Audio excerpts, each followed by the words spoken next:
Well, welcome back. I think this is going to be part 3 of the Fiat Spider transmission breakdown, inspection, repair, and assembly. I took the bell housing off the other day, and there it is.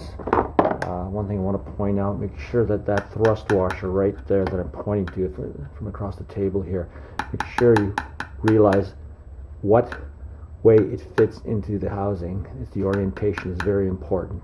I mean, if you look in the some of the literature out there, there's I think from one of the Fiat sources online or clubs, they do have a transmission PDF file, which I've been using too. It's good. It also reminds you that, but make sure that you keep that in mind because those thrust washers are very important. Now moving down here, as you notice, I have it in a little container, so in case any parts drop out.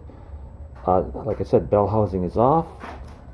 We're looking at a couple of bearings, one here and one here on the main shaft, which is the input shaft right there. This is the one at the front of the auxiliary shaft, whatever you want to call lay shaft. Okay, there's the lay shaft itself. It's another bearing here and another one on the main shaft down below. So what I'm going to be doing is taking out the shift forks. They're neutral right now. You can see 1, 2, and 3. So I believe that's the bottom one here is 1 and 2, 3 and 4, 5 in reverse here. That'll come off. Once I get that out, then I'll be able to take this cluster of all these gears off. This will just slide up. I got the bearings off here.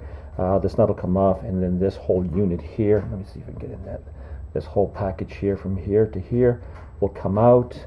These here, and another one of the gear back in there. They have to be, you have to take a screwdriver or something to them and take them out. A couple of bolts there, with screw heads or something like that. All this will pull off, and we'll deal with it from there.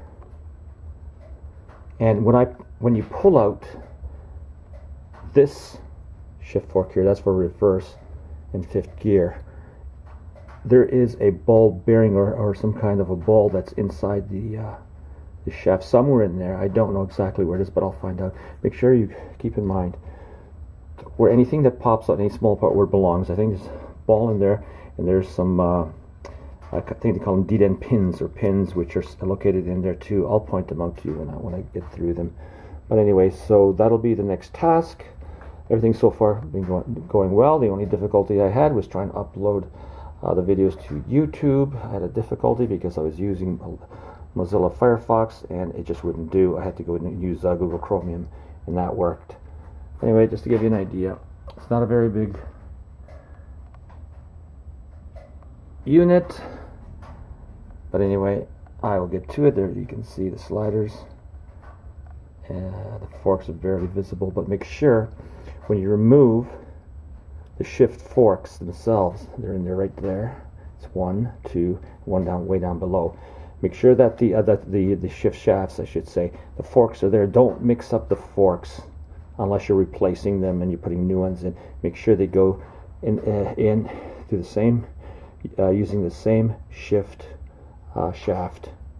Okay, so that's very important. So what I've done, all the parts that I've been removing, I've been putting them into Ziploc freezer bags, the large and the medium, and then I've been just writing on where they go. So make sure everything is coordinated, everything is organized, make sure it's identified so you know where things go, that they're all in one, all kept together. All the parts that come off somewhere are always kept together, and it's noted so you know exactly where they're going to go when you go to assemble this again.